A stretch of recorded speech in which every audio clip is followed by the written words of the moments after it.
दीर्घदिनर अभियोग पर गो चालाण ट्रक सह 2 जन को गिरफ्त करिछि पुलिस।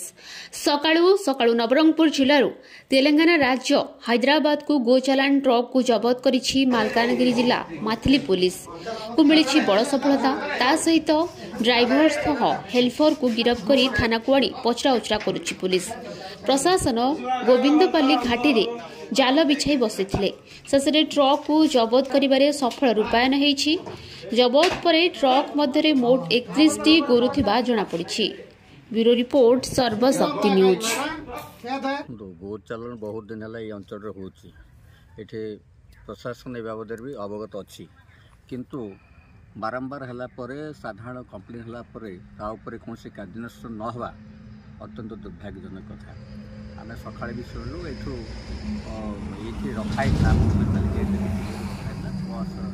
तापर किसी लोक प्रतिवाद करापर समस्त जाणी शुणी बाहर आउट कहला धरिकी नहीं आस कि आगू ये बाबद पुलिस प्रशासन समस्त सजग हवा दरकार कहीं गोमाता समस्त आमर अनुरोध रही पुलिस प्रशासन को ये आगू को जमी माने गोमाता प्रति जो अत्याचार होती माने